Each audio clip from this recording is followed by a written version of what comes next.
Every cold case needs a first suspect. Ours just has one tiny problem. The suspect lived so long ago that they never wrote anything down, never left a diary, and for all we know, may have been sitting half awake next to a campfire thinking, huh, that feels weirdly nice. That may have been the beginning. Not of cigarettes, not of cigars, not of that one guy outside the office who somehow turns every smoke break into a 40-minute life story.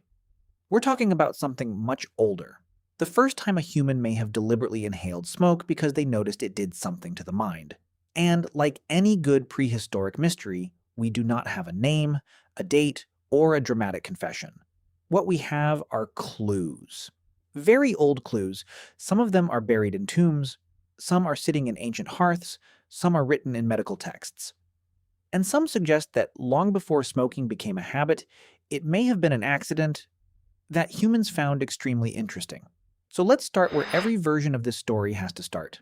Fire. Because before anyone could smoke anything on purpose, somebody first had to get extremely good at setting things on fire without immediately dying. And humans, or at least human relatives, have been doing that for a very, very long time.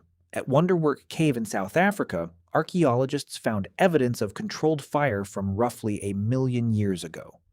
Burnt bone. Plant ash. Deep inside a cave, in a place wildfire should not have reached on its own. That matters for one very simple reason.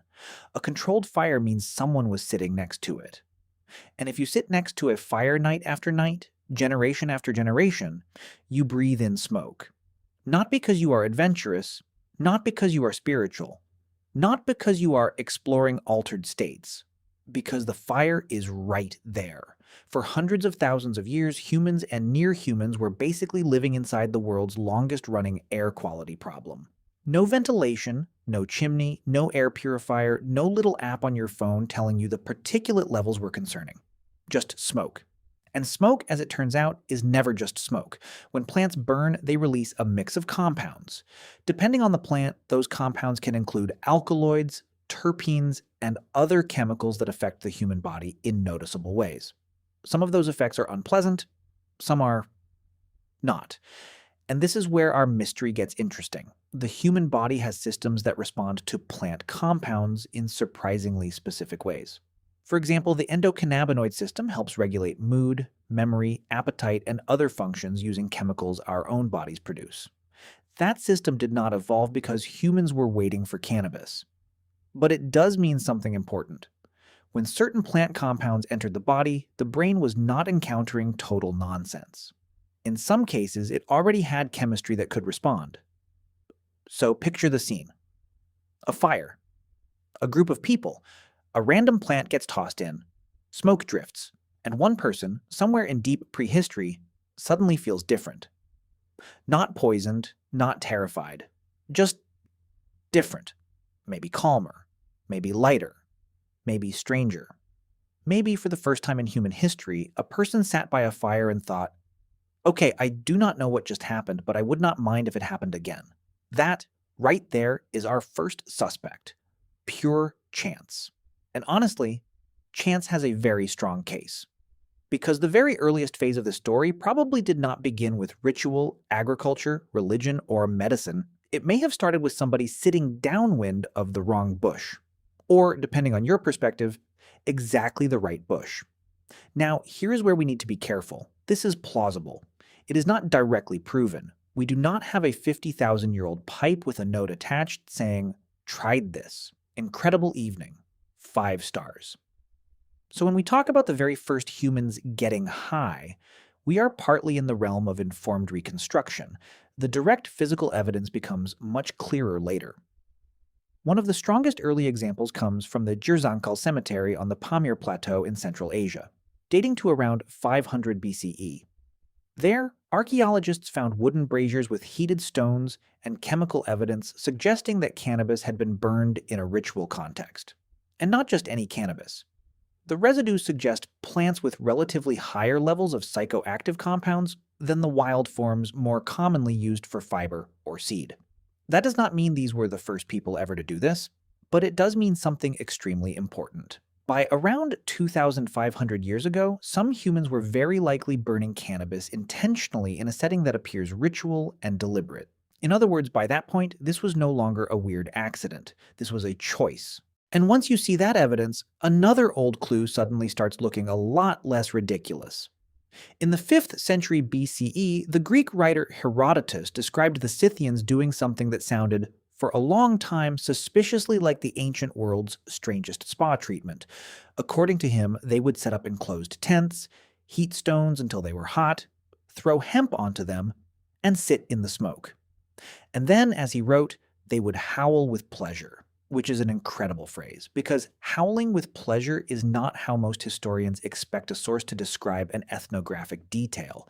It sounds exaggerated, it sounds dramatic, it sounds like a traveler who may have been having a slightly more exciting trip than usual.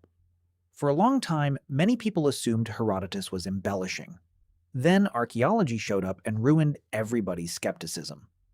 Excavations of Scythian burial mounds revealed evidence consistent with these descriptions. Tents, braziers, heated stones, and hemp residue. So Herodotus may not have been making it up at all. If anything, he may have been reporting an event and politely choosing not to describe the full vibe. Now let's switch continents, because one of the most fascinating parts of this story is that humans do not seem to have needed a single shared tradition to discover smoke's effects.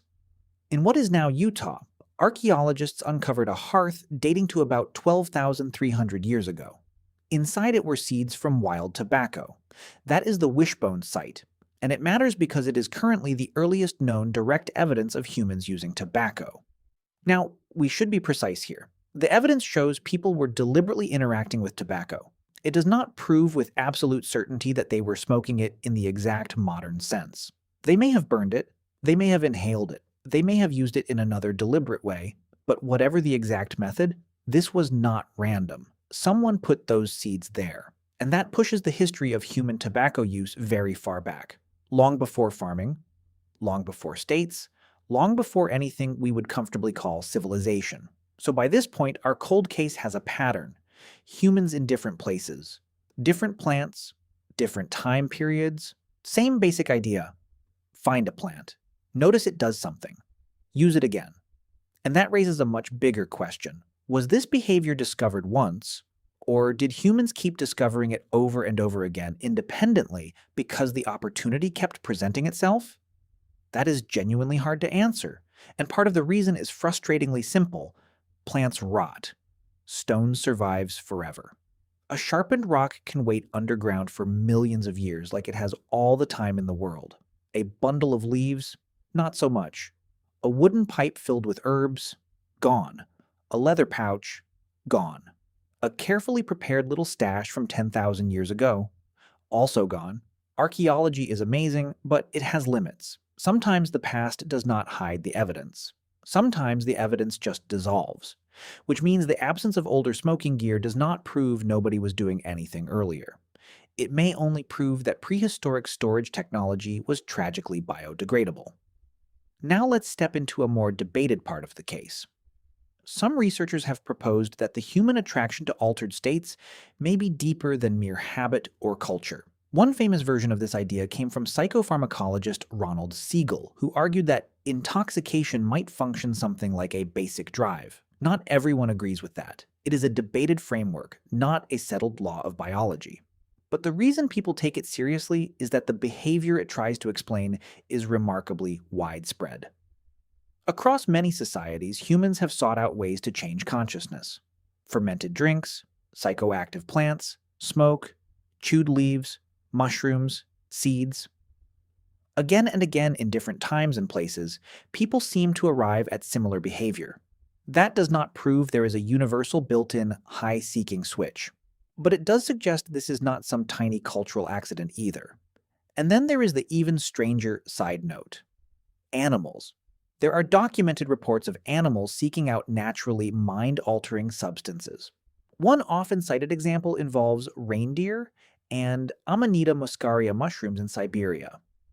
Now, to be fair, scientists are cautious here. How intentional animal behavior is can be genuinely difficult to prove. So we should not say, reindeer are definitely doing prehistoric recreational pharmacology. That would be ambitious, but it is fair to say that some researchers consider these behaviors suggestive, and they keep the bigger question alive. Is the attraction to altered states purely human, or part of something broader in animal behavior? We do not know. But it is one more reason this story may be older, deeper, and stranger than it first appears. Now, there is another thing people often forget. Smoking was not always about pleasure. Sometimes it was about medicine. And yes, from a modern point of view, this sounds a little absurd. Your lungs hurt? Try some smoke.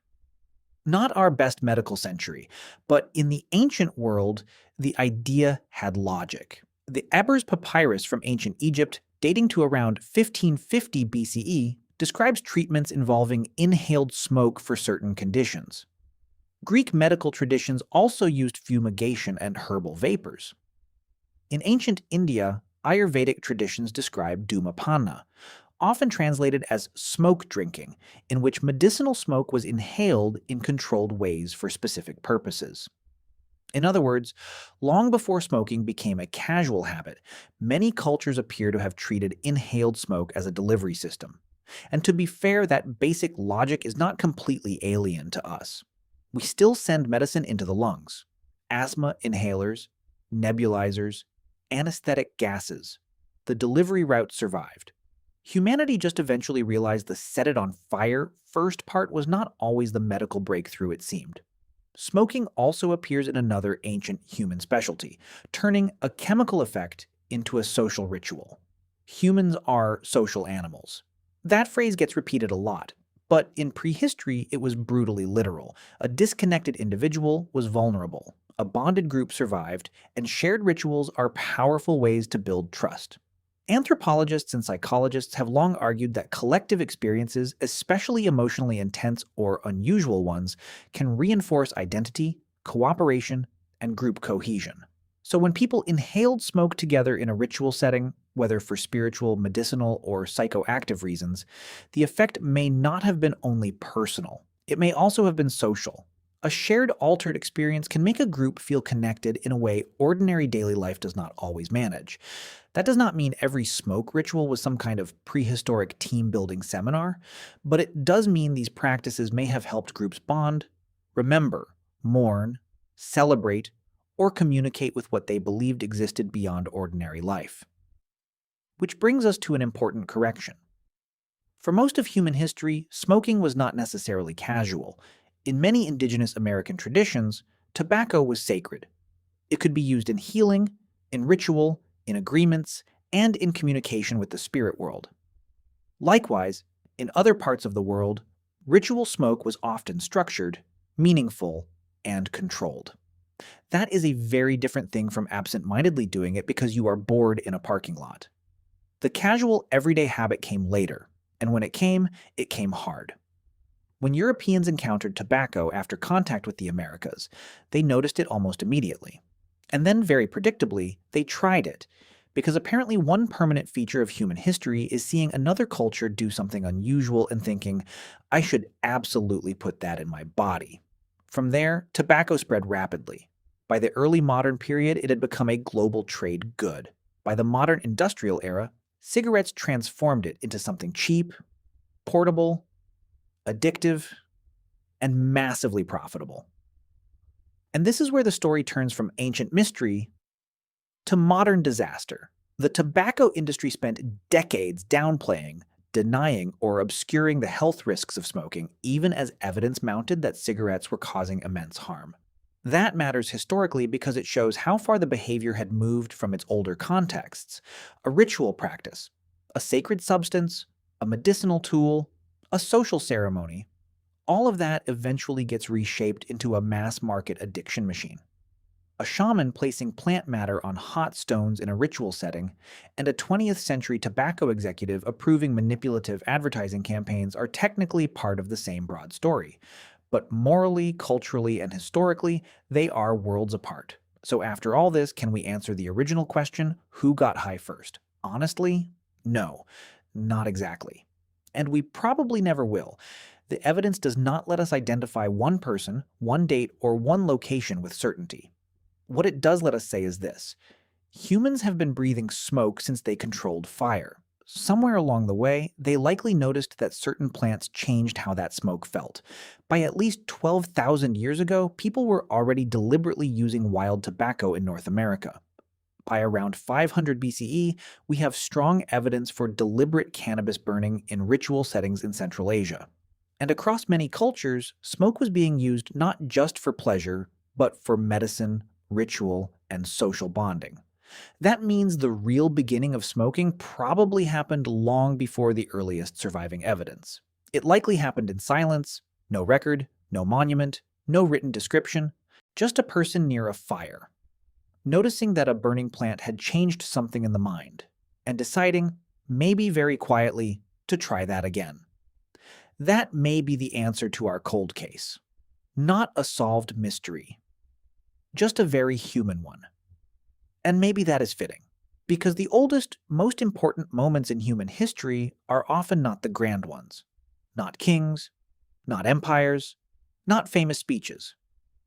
Sometimes it is just one tired person, one fire, one lungful of smoke, and one prehistoric thought so powerful it echoed all the way to the present. Okay, what was that? If you found this video interesting or useful, please give it a like, leave a comment, or share it with someone who might enjoy it. It only takes a second, but it gives us a huge motivation to keep making thoughtful and valuable videos for you. Every like, comment, share, and subscription means a lot to us. Thank you for watching, and we'll see you in the next video.